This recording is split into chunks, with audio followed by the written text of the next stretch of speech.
I told you yesterday we're making some changes to Fearless. We're going to, in early September, September 9th, we're moving to a morning show live.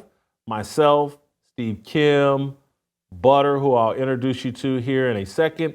We're going to do sort of today's show. It's kind of like a preview of what our show is going to be like live starting September 9th. 10 a.m. Central Time, 11 a.m. Eastern Time. We're making some changes to Fearless. As I told you yesterday, go watch yesterday's show. We're going to have a nighttime show as well, or some additional content as well. But in the morning, it's going to be a little bit more sports-centric. And in the evening, we'll get into the politics and culture and other stuff. But that's a tiny bit dependent on my home renovation that's working on being a year-long process. So anyway, stay tuned today.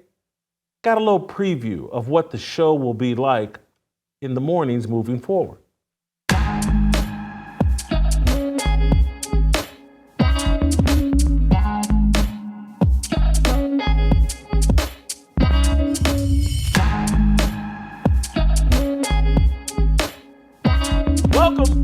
Welcome to Fearless with Jason Whitlock. I'm Jason Whitlock, your host. Happy Wednesday. Thank you for joining me. Awesome show planned for you today. Steve Kim's going to be here just around the corner. You guys remember Butter, don't you? You guys remember Butter. Don't call him Margarine, call him Butter. I think Butter's real name is Mark, but I can never really fully remember. But Butter's been around, associated with the show for quite some time. He's going to play a little bit a more significant role with the show moving forward, starting in September. But we wanted to give Butter some reps in, engaging with me, interacting with me and Steve Kim. And so we're going to squeeze him into today's show. Not squeeze him in, we're going to fit him into today's show here today. Butter, say hello to everyone. What's happening, everybody? It's good to be here. Butter, used to be a country music star. Is that accurate? Would we say used to be? Is that where? Or are you always a country music? I think you kind of you always are. I don't know if I ever was though. So I'm always almost was a country star. Yeah. Butter helps me out, or helps us out with a lot of things. He's done some great commercials for us with Good Ranchers. He's involved with Roll Call. I'm gonna leave Butter alone for right now and just get into today's show. Make sure you're checking out the extra Fearless content on Blaze TV. Go to blazetv.com/Fearless. Use the promo code Fearless, and you can save $20 on your yearly subscription. Today, I want to talk about some interesting comments Tom Brady had to say about the NFL and young quarterbacks. This is fascinating. I'm going to combine it with some comments Peyton Manning has said and something Julian Edelman has said. Tom Brady could potentially represent something here important as he now transitions into a broadcaster for Fox Sports, basically the top color commentator in the National Football League. He's the greatest quarterback of all time. People are highly anticipating him as a broadcaster, and it seems like he's going to be pretty saucy and perhaps a bit more objective than all the other commentators. And look, I love Troy Aikman. I think Chris Collinsworth does a great job. I think all these guys do a great job, but they're all mindful of making sure they don't cross the modern day players. And they're all, I think, avoiding putting modern day players in their proper perspective. Tom Brady, sitting there as the unquestioned GOAT of the National Football League, he doesn't have that fear. Let's watch this clip as he talks about how the game has been dumbed down. There used to be college programs. Now there are college teams. You're no longer learning a program, you're learning a playbook. Mm-hmm. And the program is ultimately, like at Michigan, for me, that was a pro-style program. 5 years, I got to learn how to drop back pass, to read defenses, to read coverages, to be coached. Right. I had to learn from being seventh quarterback on the depth chart to moving up to third to ultimately being a starter. I had to learn all those things in college. That was development. Then I went to New England, and I was developed by Coach Belichick and the offensive staff there. I didn't start my first year. I think it's just a tragedy that we're forcing these rookies to play early. But the reality is the only reason why they are is because we dumbed the game down, which has allowed them to play. It used to be thought of at a higher level. We used to spend hours and hours in the offseason and training camp trying to be a little bit better than next year. But I think what happens is it discourages the coaches from going to deep levels because they realize the players don't have the opportunity to go to a deep level, so they're just going to teach them where. It's a terrific point he's making. It's one you've heard me make on this show countless times over the years. It's one that the real JB, Jason Brown, and we'll bring him back on during football season from time to time, but it's a point he's been making about, hey man, this game is so dumb, so simplified. Anybody can play the quarterback position. And they're throwing guys out there because the game is so easy and because they have so much money tied up in them that, hey, just throw them out there and let's see if they can sink or swim. Nothing's getting developed. This will be fascinating if Tom Brady is allowed to continue to talk about the NFL game in this fashion. The NFL wants you to believe, and all the pro sports and the television networks all want you to believe that what you're seeing now is 100 times greater than anything you saw before. That is the mindset of young people. We'll get into it a little bit later today. Even some comments Anthony Edwards, the NBA player, had to say about Michael Jordan in the previous era. Young people now believe that whatever it is they're doing is 1,000 times better than anything that was done in the past. This mentality has infected and corroded all of America. People now, the founding fathers, oh my God, they were terrible people. They were slave owners. They were racist. They couldn't be smart. Do you know how much smarter we are than the founding fathers? I reject all of that. I reject all of that. I don't think we're getting smarter. I actually think we're dumber. That's how we're in conversations about men getting pregnant. That's how we move to a point where men can compete against women in kid sports, in female sports, because we're dumber. And all the people at some point are going to have to realize, like, slavery was bad, but child murder, abortion is worse. This whole mentality that somehow we've evolved and we're so much better than the people before us. It's a joke. And it will be very interesting if Tom Brady is allowed to continue a conversation that's so obvious to anybody that's followed the National Football League. Like, wow. When you've lived as long as I have and you've watched the NFL as long as I have, I remember when the quarterbacks called plays, that they would get hit and run around and get sacked and then have to gather themselves and remember the entire playbook and call the actual play. There used to be a time, but there weren't little headsets or microphones or earpieces in the helmets where you could talk directly to the quarterback. There was a time when the quarterback was expected to know the entire game plan and to be able to help the head coach in a real way, in real time, call the plays. Yes, plays got signaled in from the sidelines from time to time. But there were also times when the quarterback was expected to run the offense from the huddle himself. That time has now passed. These guys are spoon-fed everything. The offenses are all basically the same. They all sit in shotgun. It's all RPO, read option. They only have to read one half the field. This is all stuff that Brady knows, and the penalties for doing dumb things at the quarterback position on an offense.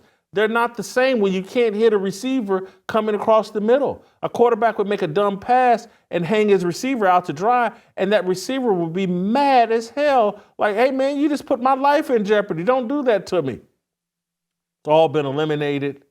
The game has been made easier. Tom Brady even talks about it himself in terms of like the penalty for holding the ball in the pocket isn't the same.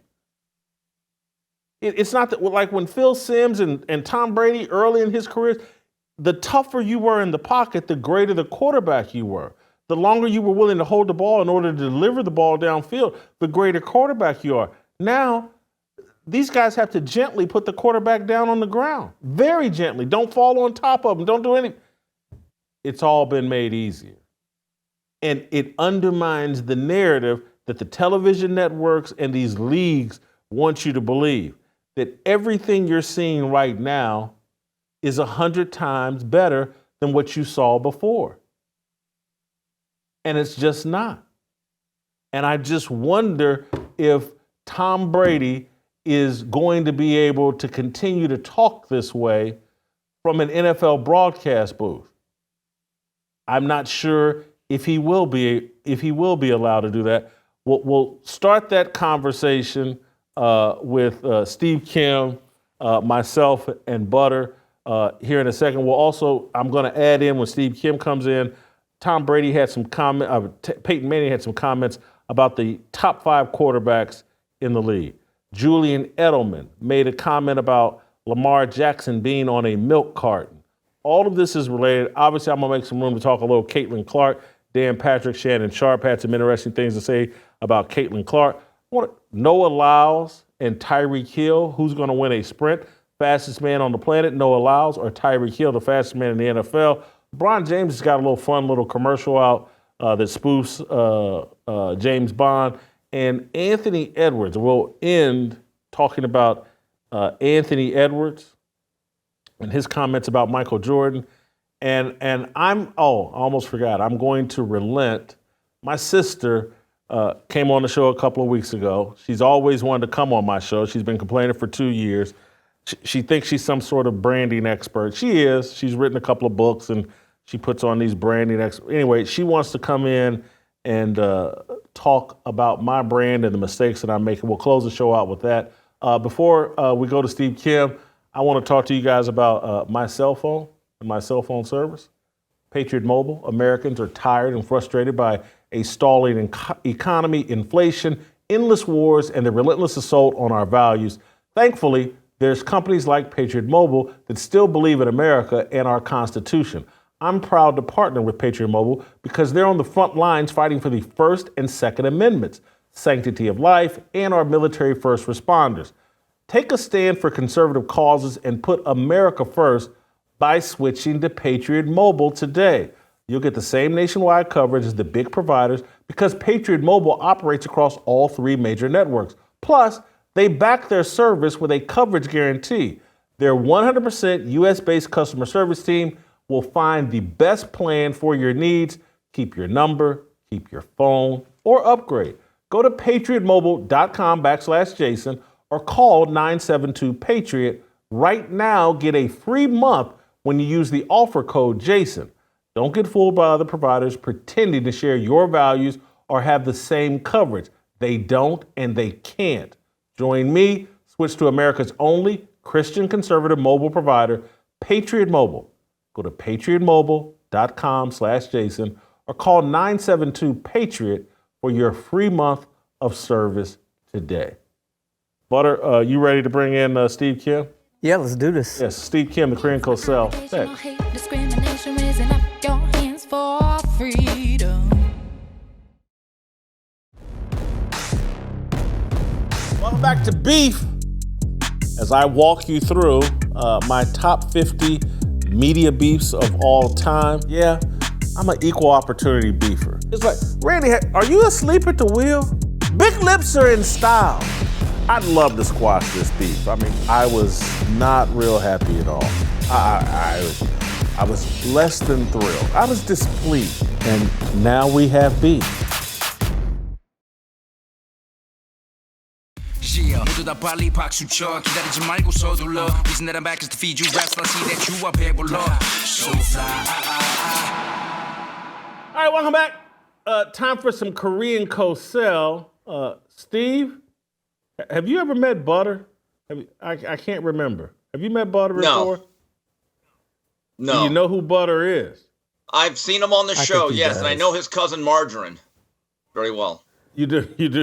Yes. Great gal. I've met Margarine myself. Anyway, Steve, more importantly, What did you think of Tom Brady basically saying the quarterback position has been dumbed down? And do you think he'll keep that same energy when he's in the broadcast booth, being this honest about what he sees in the NFL? When I heard that statement, Whitlock, I could hear it in my head ringing from Coach JB. Well, what do I know? He's been telling everyone for about 5 years the game with all this spread offense, one read, half field reads, has been significantly, I don't want to say dumbed down, but it has been streamlined. And with all these quarterback-friendly offenses that people really play now from high school on, Jason, everyone's running a spread, everyone's in a shotgun. Very few teams play under center. And I'm not so sure how many concepts now involve reading 2, 3, 4 receivers. I sent it to your text message a little earlier, Jason, but saw this video put out by the Baltimore Ravens on the greatest defensive player that ever lived, Raymond Anthony Lewis, who talked about his matchups with Peyton Manning and Brady. And he basically said they were like real-life grandmaster chess games, that you had to think, that there was a real intellectual quality to what they did, and that those guys had certain tendencies, but they understood your tendencies and how they had to not actually get into their real defense till about 5 seconds left, or they'd get picked apart. I'm not so sure that exists anymore.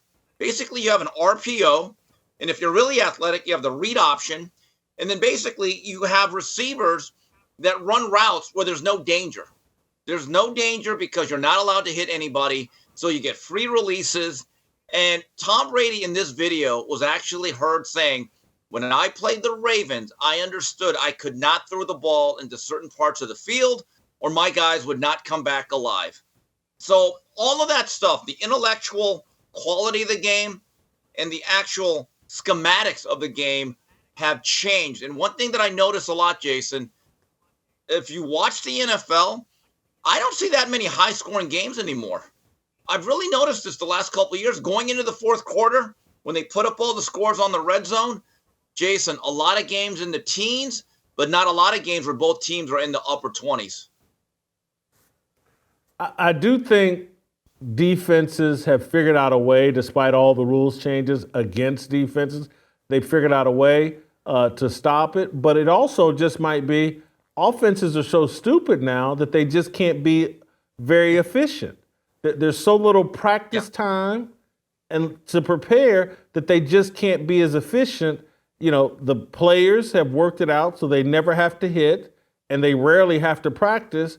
And that's why I just wonder, is Tom Brady going to be allowed to be this honest while sitting on a Fox Sports broadcast talking about the NFL and the degradation of the game?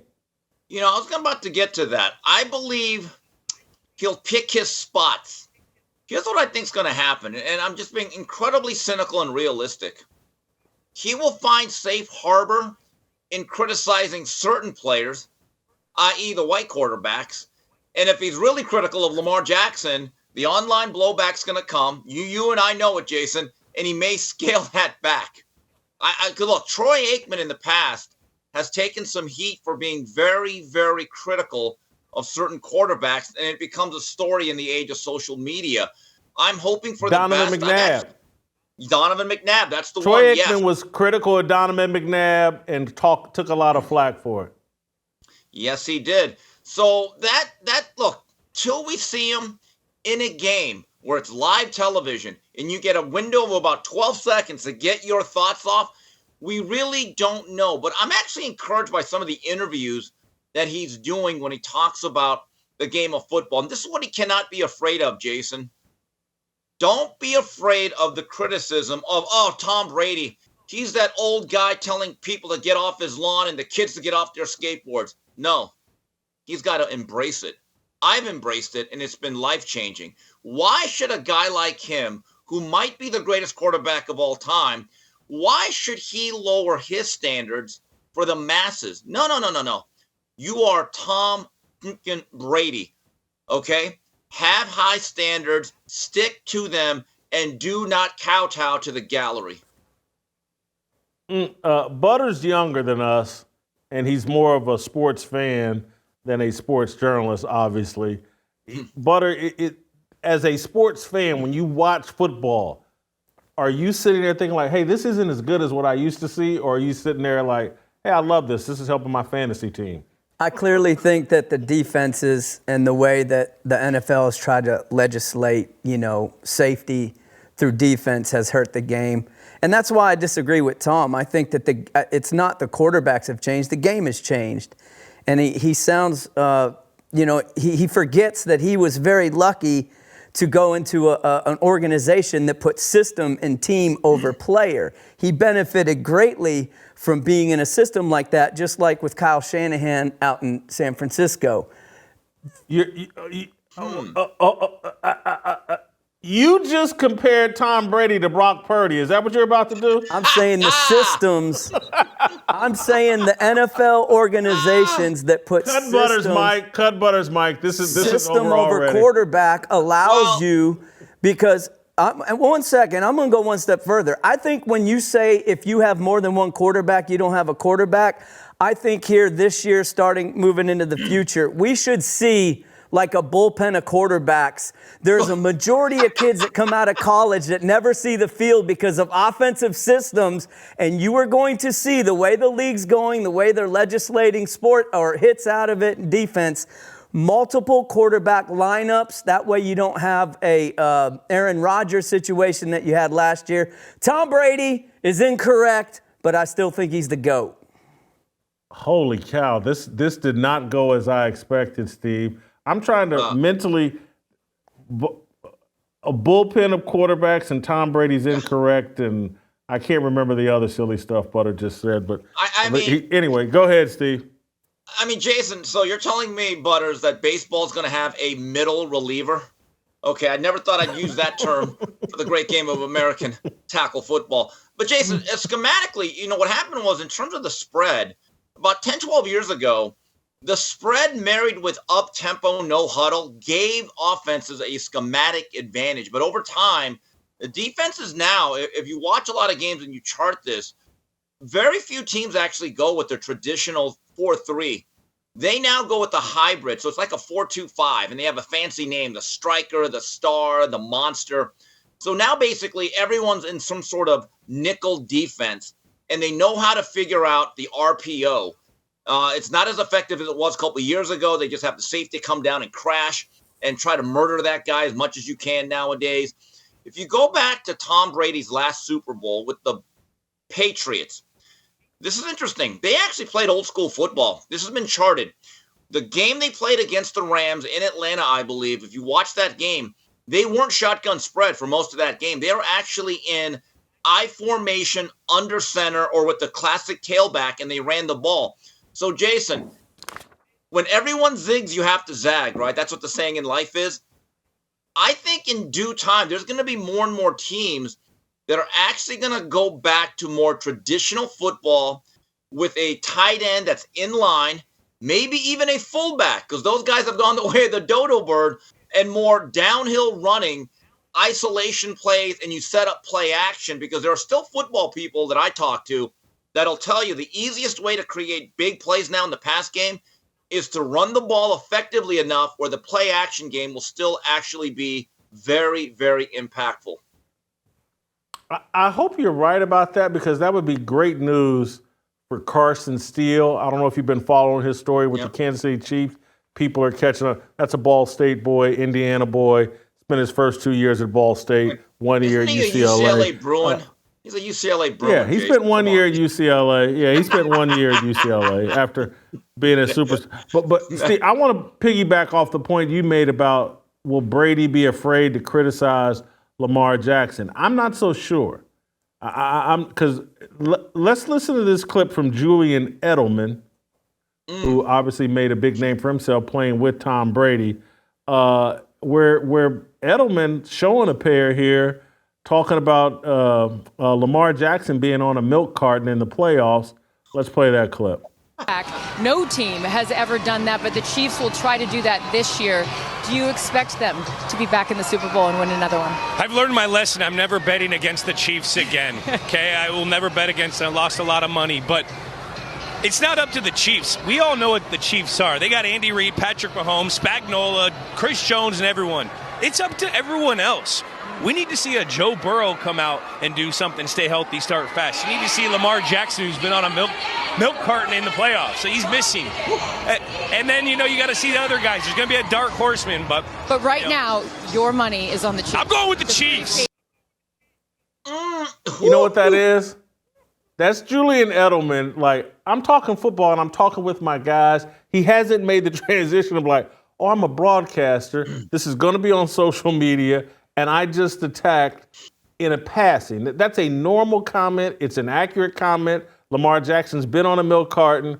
But there will be blowback because Julian Edelman's white. Lamar is this protected black quarterback that there's going to be some blowback for him saying that, and there really shouldn't be. Well, I would hope that Julian Edelman doesn't lose his guts. And my recommendation for him is anytime you're doing a broadcast, don't look at your comments on Twitter or Instagram, and keep that honesty. And Jason, we got to have that same standard here. Has Lamar Jackson been an elite quarterback? Of course he has. He's won 2 MVPs, and he wins a lot of games. But let's go all the way back, maybe even 20 years. Jason, you were probably covering some of these teams. There was the same amount of criticism for Peyton Manning being Mr. September through late December. Ooh. And then for a while, he did not have postseason success. It actually took him a few seasons to win a postseason game. So I don't want to hear that there's a double standard. No, there is not. If you are a franchise quarterback who's a marquee name, and if you do not win games in January, you live up to that same very high standard. That's an awesome point because that label on Peyton Manning started in college at University of Tennessee. Couldn't be Florida. And T. Martin won a national championship, and that's where the knock on Peyton came from. That it started from couldn't get it done in college, and then can't beat Tom Brady, and can't win a championship in the National Football League.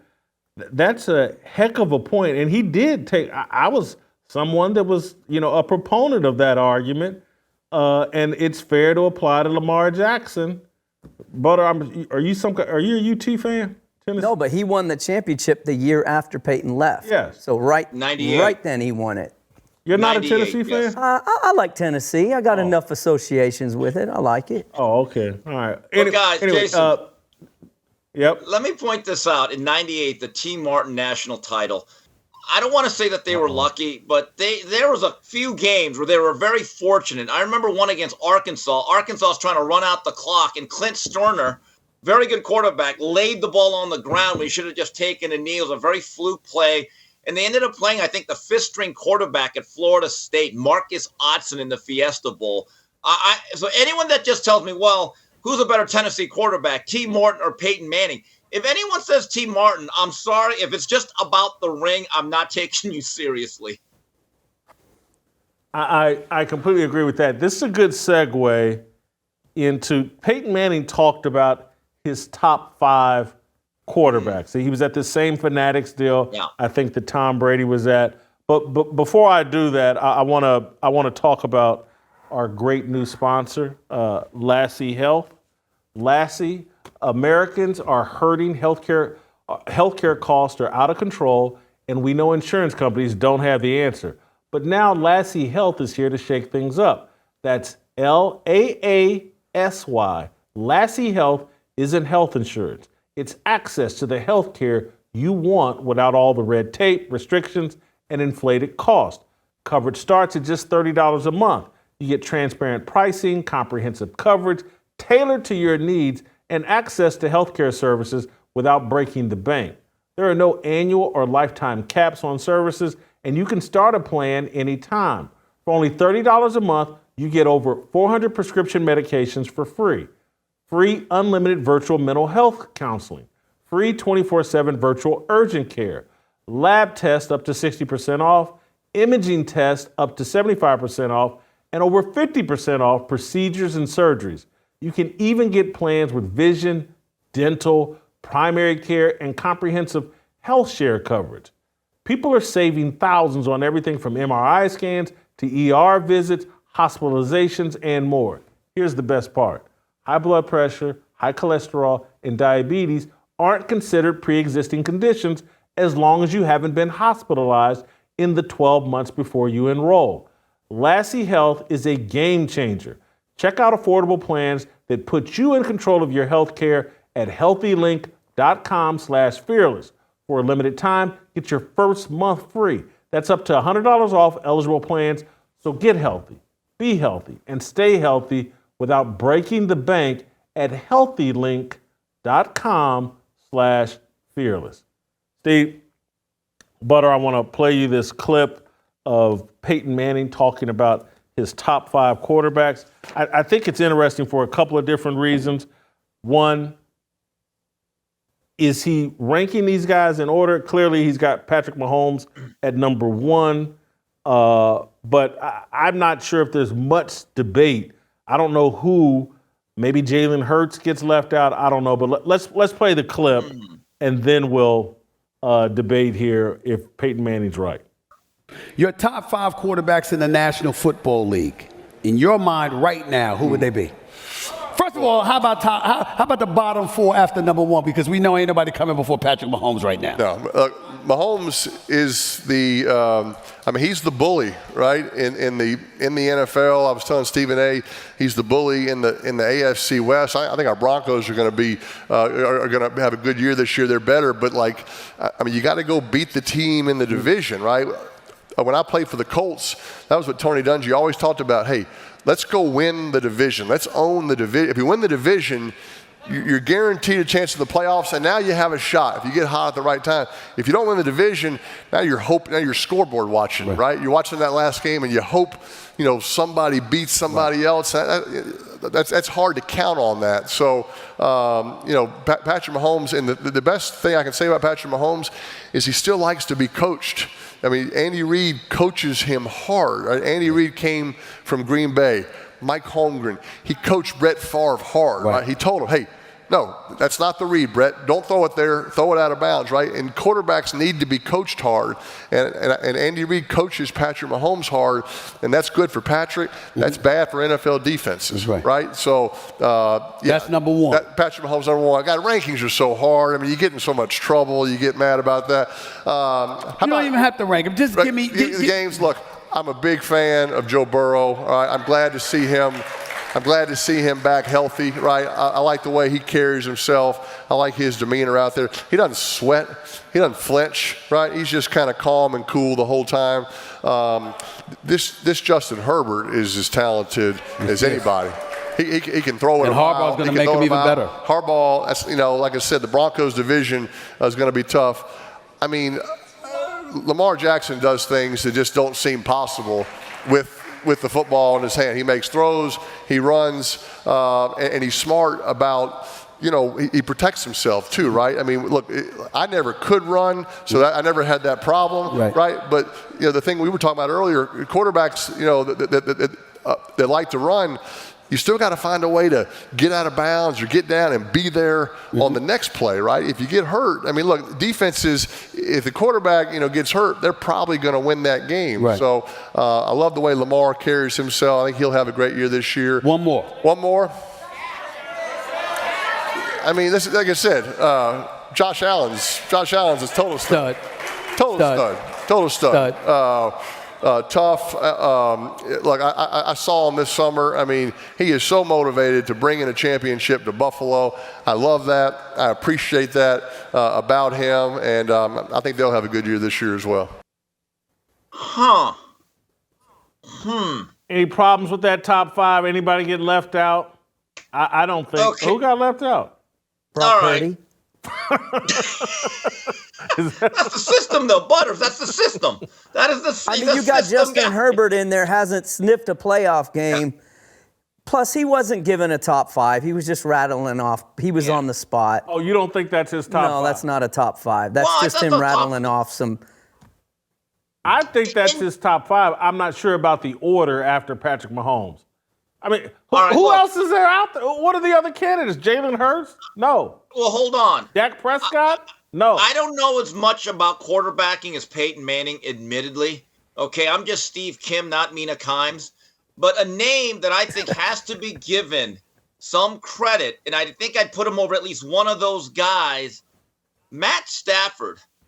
I'm going to tell you guys, you look at his arm talent, and he's the very definition of it. He has a Super Bowl. He had a great year last year, and I think that offense with the Rams is going to be humming.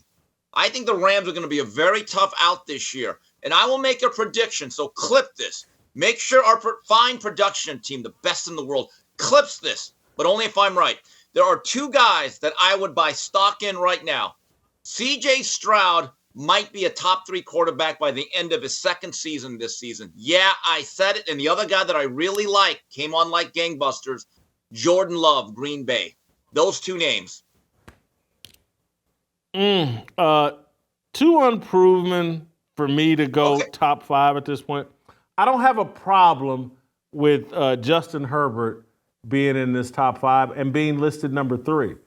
Because what Manning is suggesting, is like, hey, man, I know the game. This guy's not being coached well. And this will be the first year that we can throw coaching out the window. He'll have Jim Harbaugh. I think Peyton Manning is saying, watch out. Justin Herbert's going to excel with Jim Harbaugh as his coach. And so I don't, Trevor Lawrence, no dice. Mm-hmm. Matt Stafford's an interesting one, but I'm not putting him in over any of these guys. C.J. Stroud and Jordan Love, I already said, too young. Jalen Hurts, Dak Prescott, no dice for me. I think this is the right top 5, and I'm not sure, other than maybe I might have Josh Allen actually second and have Lamar third, then Joe Burrow. Joe Burrow, availability is the most important ability, and he hasn't been available enough. But I do think it's the right top 5. But of all the I would want Josh Allen after Patrick Mahomes. Jason, the best thing I could say about Josh Allen is that despite his style of play, which is like a bull in a china shop, which may eventually catch up to him, this is what you can get from him every year. 40-plus combined touchdowns. So there's no doubt about that. Joe Burrow, I think this is the year he needs to be able to play 16 to 17 games. He's becoming a little bit of a bleeder. My biggest concern about Herbert, and you addressed the coaching, I've noticed this, and I'm a big fan of his physical ability. He doesn't win enough. Jason, he racks up unbelievable numbers, and I've seen too many games where it's the last 4 minutes and the ball's in his hands. I'm like, okay, be a franchise quarterback. Win me this game. And again, I get it. Brandon Staley, with his decisions, did not help him. That excuse is no longer there, Jason. So for big boy Herbert, it's put up or shut up in 2024. I certainly believe that. And I got to be careful as it relates to Joe Burrow. I got myself in some hot water, taking some shots at him earlier. So I remember. I'm gonna watch my mouth and be careful there. Steve, I'm hoping. Well, actually, I'm talking to you more, Butter. I hope you're a Caitlin Clark fan because I love to talk about Caitlin Clark. Steve, I've infected Steve just a tiny bit. I can't get him to watch the games fully. He watches a lot of highlights. I watch everything Caitlin Clark does. And it seems like, and we made this point earlier in the week, Steve, but now I'm starting to see real proof of it. Dan Patrick has basically come out and said the same thing that I said. Hey, let's cut it out here. There is no comparison between Caitlin Clark and Angel Reese. And then Shannon Sharpe also jumped in. Let's play these clips back to back. Dan Patrick, Shannon Sharpe jumping on the Caitlin Clark bandwagon with both feet. Who would you want to start your franchise with? Now, I'm not going to put Asia Wilson in there. I'm just saying between these two. Angel Reese is a wonderful player, but she does not compare to what and who Caitlin Clark is when she's on the basketball floor. Plain and simple. But we want to make it a debate, and I think that's just to get clicks. And look, Angel Reese, there's nothing that she does where you go, did you see her? Other than she plays really, really hard, and I liken her game to Moses Malone. Moses Malone was relentless. So it's not that I don't appreciate who she is or how she plays. There is no one like Caitlin Clark in the history of the WNBA. I mean, you had somebody who was the all-time leading scorer in college basketball history who plays for Las Vegas, and nobody talked about her. Nobody talked about Kelsey. Wonderful player. Nobody talked about her. Caitlin Clark is just different. And you saw that yesterday. Again, they beat a good team, and she was great. But her ability to get her teammates involved is what's going to stand out to me with her rookie season, to remind you of just how great she is seeing the floor. That trash. Man, y'all stop this foolishness. Y'all see the woman speed up. Y'all see her. Caitlin Clark is getting the crowd and going. Y'all see Skylar Diggins speed up to make contact with her. Stop this. Y'all mad because that corn-fed Iowa girl busted y'all ass. Y'all said she too weak. She can't do this. She lead the WNBA in assists. She cooking. Let her cook. Let her cook. Love that from Shannon Sharpe. I like what Dan Patrick had to say, but I'm a Moses Malone homer, and comparing Angel Reese to Moses Malone is a joke. Moses Malone went straight from high school to the ABA, was an immediate force in the ABA, one of the greatest NBA players of all time, I think 3-time MVP. He's got an argument for being one of the top 15 players of all time, top 10 players of all time. You could make the argument. Angel Reese will never be a 3-time MVP. But beyond that, I do love where Dan Patrick is going. And it seems like sanity is reigning and everybody is done lying about how good and how that Angel Reese is somewhere in the same category as Caitlin Clark.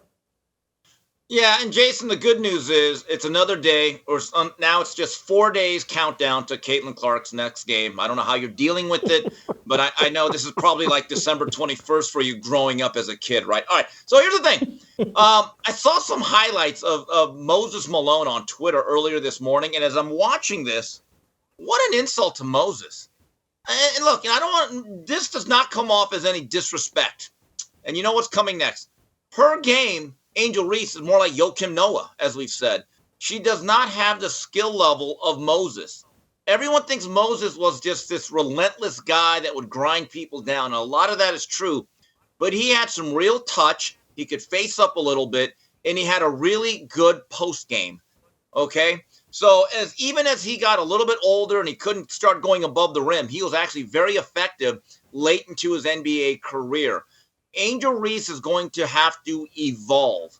Okay, that is the reality. If she wants to become more than just a hard-nosed energy player that grabs 8 of her own rebounds on her way to 33% in double-doubles. That's the reality. I know people are going to hate it. Now, Dan Patrick, you could say he's just a guy with an opinion. Dan Patrick actually played college basketball, I believe. I really respect his basketball knowledge. He knows the game from a schematic standpoint. He can actually talk ball X's and O's, and people like Bobby Knight actually respected his knowledge. As for Shannon Sharpe, oh, Shannon, you're in trouble. You're in trouble. You're going to get drugged by the community. You're going to get drugged by the community, but I give you credit for exercising your honesty and your First Amendment rights. Hold on. You think the hating ass Shaniquas are going to jump on Shannon Sharpe? Is that it's your probably already prediction? happened. It's probably. I guarantee he's not invited to the next cookout this weekend. Don't need to bring the potato salad.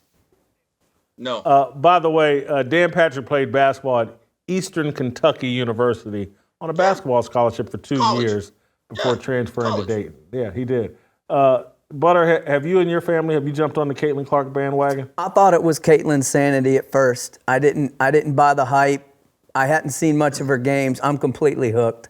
I love it. I got one. When did you think it was hype? In college or in the WNBA? I just didn't think that this would translate from the college hype to the WNBA hype and be such a phenomenon and be such a ticket, such a show, the way she's selling out arenas, the fanfare for her.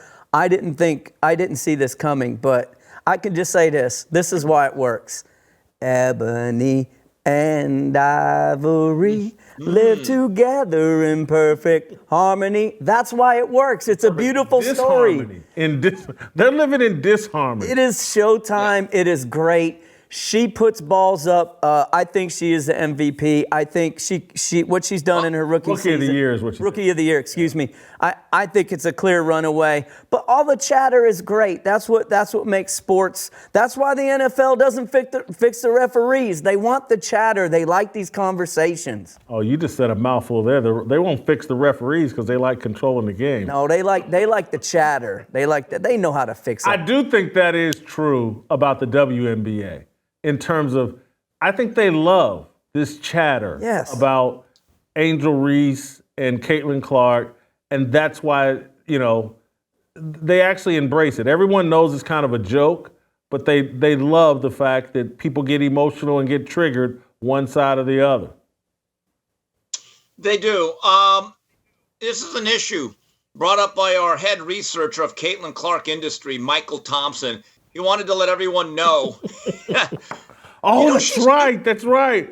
We need to protect Caitlin Clark. Can we start that hashtag, Jason? I think you should do. You have more followers than I do. She's 2 technicals away from facing a suspension. We better watch out for this, Jason. We need to protect CNC at all costs. Keep that in mind as we watch this game. Dude, I'm so glad you brought this up because I'm glad you brought this up because this is serious. And this is the only complaint I have about Caitlin Clark. The technical she got last game against the Seattle Storm was bogus. She missed a 3, was upset with herself, made no gesture towards the refs, anything like that. She slams her fist up against the thing holding the rim or for backboard, whatever. It's not the backboard slams her fist in frustration. Stanchion, there you go. Slams her fist against the stanchion. Shouldn't have got the technical foul. But she wouldn't have got the technical foul if she did less chirping at the referees. She whines and complains constantly to the referees. It was a bit of a problem in college. It's a problem in the WNBA, and she is 2 technical fouls away from getting suspended from a game, which could be costly to the WNBA because, trust me, if she misses a game, attendance is going to be down wherever that game happens to be. But I'm not going to the last text she got was bogus. But if she would quit chirping with the refs and quit whining about every non-call, they wouldn't care about, they would ignore some of the other stuff she does.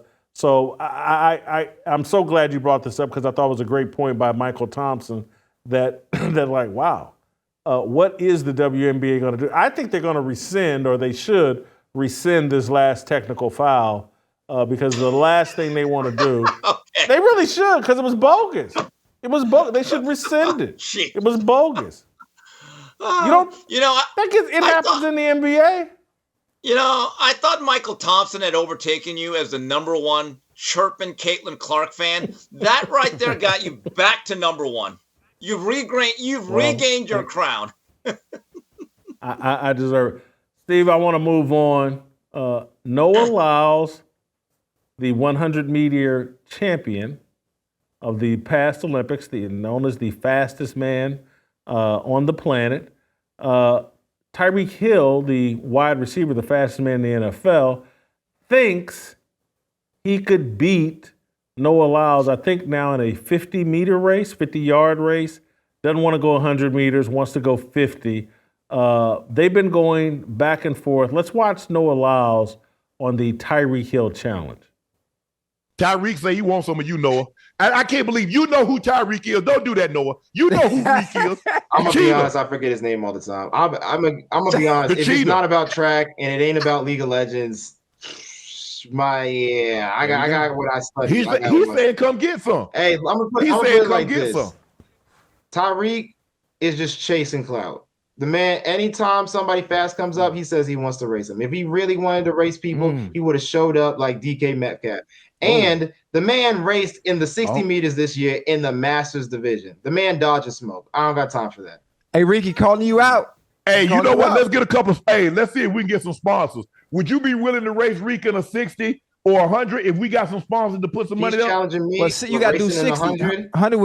We can race if he's serious about it. If he's truly serious about it, I'm not talking about you just talking on the internet and you ain't actually coming to me and talking to my agent and saying, let's set something up. You are seriously about it. You'll see me on the track. Tyreek Hill tweeting out to sign the contract, lock in. He wants a 50-yard race.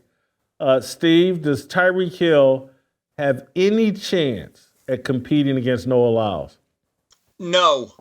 Look, there's football speed, there's Tyreek Hill football speed, and then there's world-class athlete Olympic speed, and there is a difference. And I've read stories, I've seen videos where they'll tell you that the fastest guy in the league that's running a 4.25 or a 4.3, even they would be a step or two behind world-class sprinters. But it got me to thinking, Jason, when we were growing up, do you remember Ronaldo Skeets Nehemiah, the great hurdler? He tried to play football. Of course. He just didn't. Yeah, and he nearly got killed one day in Atlanta by Bobby Jackson. But one of my favorite Rams growing up was Ron Brown, who won a gold medal in '84, world-class runner. He was one of the few guys that actually could not get caught from behind by Darrell Green.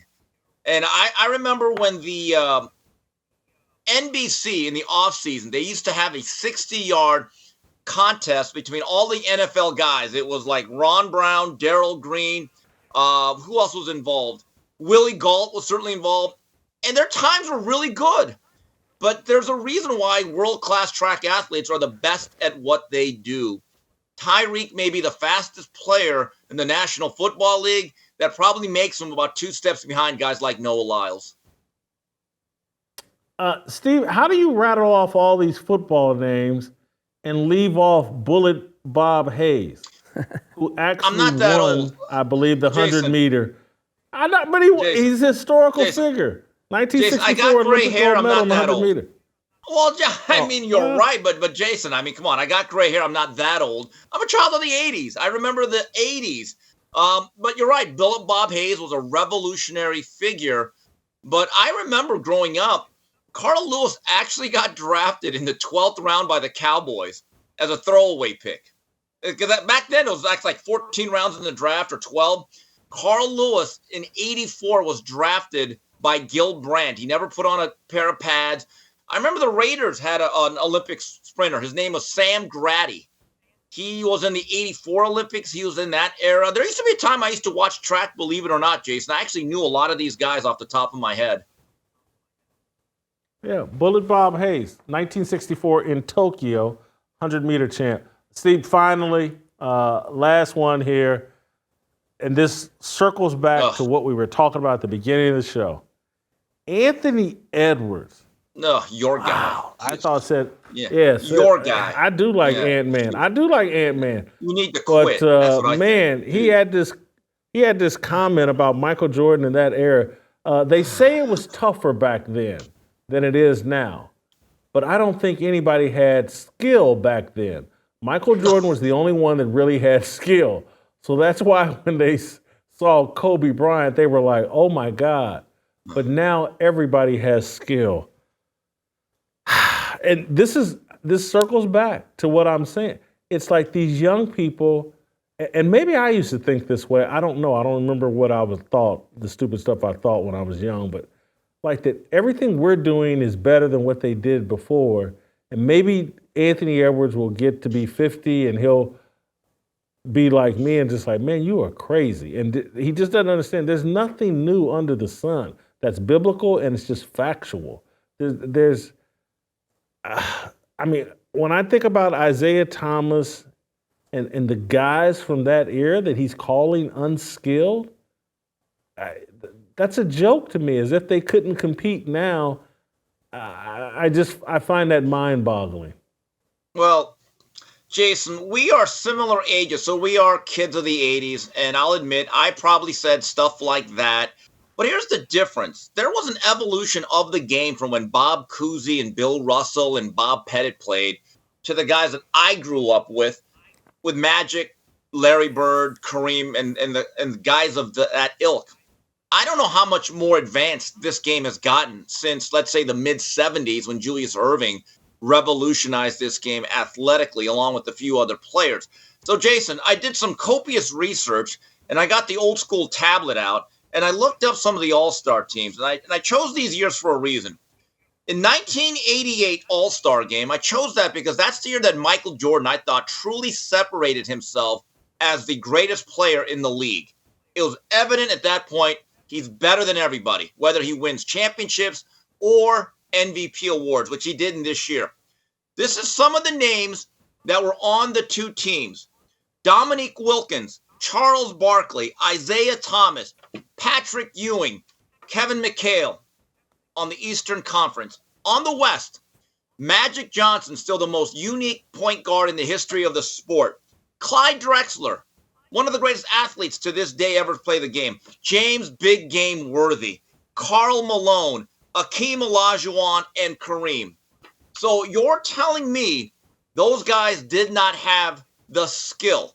Now, let's fast forward a decade because this is Michael Jordan's last year as a Chicago Bull and the first year Kobe Bryant made an All-Star team.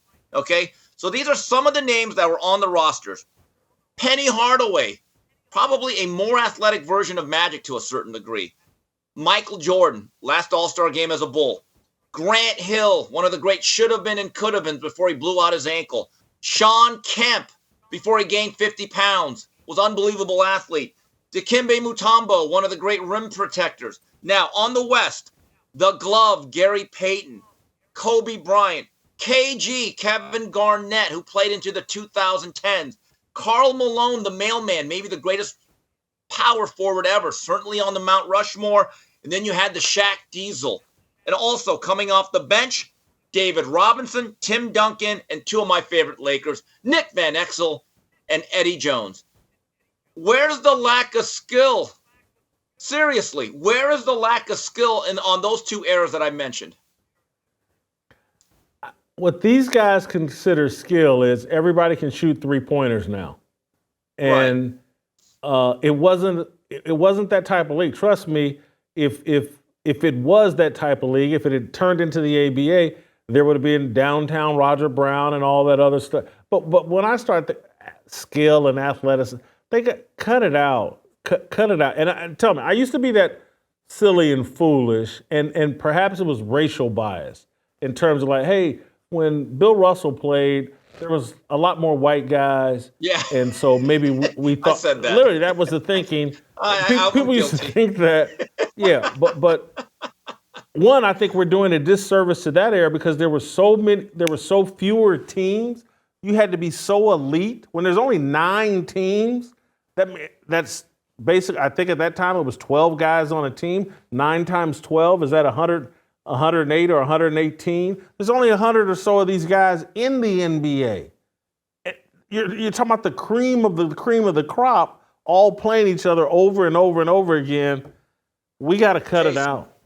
Jason, if you look at the style of play, I will say this. Do the 4s and the 5 have a little bit more all-around ability and the capability of squaring up and shooting from deeper into the court and more three-point threats? Yes, because that's the style of play. But I would argue that if you allowed Akeem Olajuwon to evolve his game and Tom Janovich said, hey, Akeem, work this offseason on being a three-point shooter, he had the touch. I think he's one of the most unique big men that ever played. The issue is this. The way they spread the court now, I think is much easier. What Isaiah Thomas could have done in today's game, the way it is officiated, and you are not allowed to hit people across the mouth the way you were back then. I still remember Kurt Rambis going in for a layup. Kevin McHale clotheslines him, changes the whole 84 summer, ruins my summer because we blew the series. I don't think people realize. You know what that was, Jason?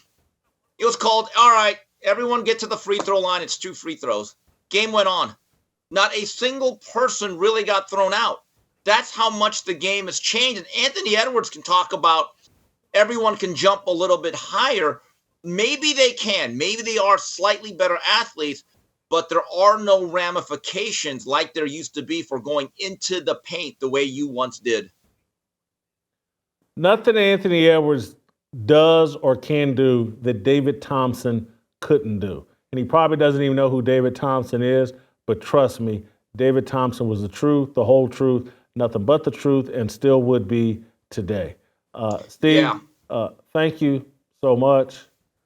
Great job as always. Hey, I want to remind you guys that this Thursday, the Blazers got something special planned while the elites at the DNC are busy patting themselves on the back in their so-called official and dignified event.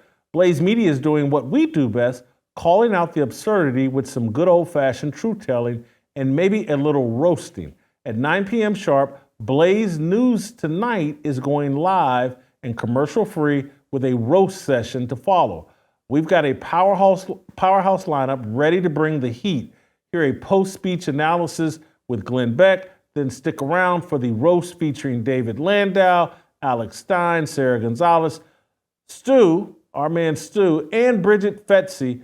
Together, we'll be counting just how many cocktails Kamala's had before she hits the stage, and trust me, the results will be hilarious. It's going to be a wonderful disaster, one that only Blaze Media can cover the right way. So grab your popcorn, settle in, join us as we take on the drunk, narcissistic cacklers, the DNC, for the normies. See you Thursday at 9. All right, stick around. I'm going to pander to my sister here. She wants to help me with my brand, and so I'm going to allow her to do that. She calls her the brand therapist or something like that. You guys remember Yolanda from the show a couple of weeks ago I did with my brother and Dante. She's got some brand expertise, some branding advice she wants to give me. We'll do that next.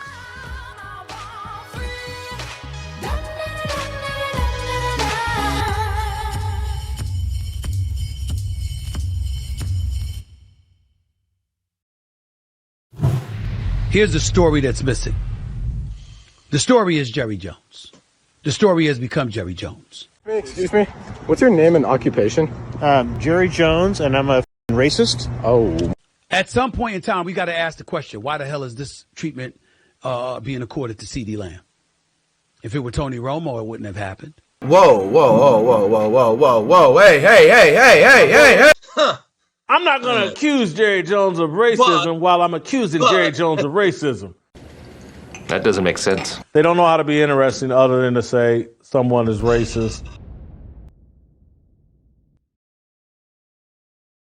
All right, welcome back. Butter, I don't know, have you met my sister? Did you see my sister on the show a couple of weeks ago? I did, and she's way, way more gorgeous than you are. Well, that's not a high bar. So if you want to compliment her, say something better than that. But anyway, she's this brand expert. She's written a couple of books about how to manage your brand, and she's been on my back for years. You need help with your brand. I don't understand why you don't let me help you. Why do you think you know it all? You need some help. You're a sexist pig. So let her on the show a couple of weeks ago. She's still banging on me about coming back on the show. Yolanda, or I call her Yo-Yo. She hates it when I call her Yo-Yo, but that's what we always called her, was Yo-Yo. You call her Yolanda. Anyway, Yo, before I run out of patience, what advice do you have for me? Oh my goodness. You know what? Thanks for letting me come on here, because I didn't come on to be nice to you. I just hope you know. I got a couple bones to pick with you, if you don't mind. Nothing's changed. Butter, nice to see you. Changed. Really is. But Jason has been off the chain. I just got a question for you, because this Deion Sanders thing is bothering me. And here's the deal. You know football season is getting ready to start. So I'm going to need you to take it a little easy. Okay, because listen, you said that a 10-year-old had thicker skin than him. You said he was soft as poop. Yeah. And then you literally likened the guy to Bubbles on The Wire. Come on, Jason. That was literally, was he a heroin addict or crackhead or something? Jason. Both. You can't say those things You can't do your brand. You're killing yourself, dude. You're killing yourself. I mean, when you say can't, it's America. I got freedom of speech. I can. You shouldn't. You shouldn't. You shouldn't. Let me just tell you what. Listen to. I'm not even gonna go into the Jim Jones thing. That's a whole nother show. Your brand literally is what people say about you when you leave the room. Jason, is it positive or negative? You gotta be asking yourself. I mean, sometimes I know you don't care, but you're a role model for some people. If they're looking at you and thinking they can go out and do the same thing you do, you're putting people at harm's way. I'm not asking anybody to do what I do. I'm just doing what I feel comfortable doing. Deion Sanders actually has a lot of influence over young people, and I'm trying to inform young people, be careful. A 57-year-old man is still running around asking people to call himself by some childhood nickname instead of Deion, call me Coach Prime, or I'm Prime Time, run 57 gold chains, wearing sunglasses indoors. Grow up. That's all I'm saying is grow up. Don't present yourself. You're telling him to not be his authentic self. It's not fair. I'm just going to say that part of it's who he is. I mean, listen, you just said you call me Yo-Yo. Call me Yolanda. Let's grow up. You said I mean, Yolanda, tell him this is show business. This is show business. Prime time is Deion Sanders. Bubbles is what? Reginald, what's his name on the show? Reginald Cousins. Yeah, his name is Bubbles. But anyway, it's an act. It's a thing. It's fun. It's entertainment. That's the brand, correct? The only thing they have in common is the likability factor. Because whether you like him or not, we like Deion. I'm just letting you know. Whether you like him or not, we like Deion. But if you who's really we? You got a rabbit in your pocket? Who's we? I might. Women? There's lots of people that like it. Look. Butter raised his hand now. 2-1. This is all I'm saying. Literally, some of the things that you say, I mean, only you can do it. I get that, but you concern me a little bit as it relates to your brand. Part of the brand, definitely. I mean, you can go against the grain, but Jason, you got to be just careful. You make me nervous. I'm thinking somebody might just want to take you out, dude. I mean, they just might not really like you and take it personal. This is why you got to have legal protection too. Well, heck, you need to go to cyabiz.com, okay, and just look at what your brother is offering people. That's what I say, do. And you need to get some protection yourself because I want you to be safe. Somebody might sue you or anything. He's sitting there looking stunned. Yeah, I'm not worried about covering my ASS. That's not me. I get it, and I'm trying to work on my brand, but I got to be authentic to who I am. But why are you going to allow him to be authentic to who he is? I am allowing. Well, he needs to find something more authentic than this fake primetime character because he's hiding who he really is. He's hiding who he really is. Yo, I'm done with you. Okay, I love you, but I may let you circle back, but come up with something better than defending Deion Sanders, please. Oh, geez. Well, that's a non-starter. I would almost have said he was Stringer Bell. That would have been more, Idris Elba. He's not Stringer Bell. He's Bubbles. Yeah. He's not Stringer. You'd have been better off defending Colin Kaepernick and telling me to lay off Colin Kaepernick. I may have listened to you there. Thank you, Yo, and thank you all for watching today's show. We'll play tomorrow. And we'll see you tomorrow. Waiting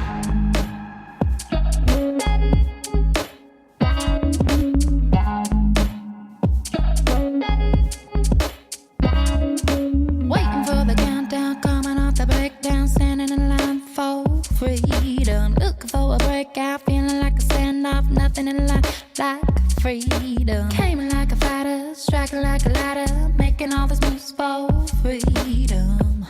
I want freedom. No negotiation, my sister, no relation. We all just wanna have freedom. Sitting on the corner, never been alone. I'm breaking my back for freedom. Blessed, we are living, get back. We are receiving, all deceiving. We all wanna be free.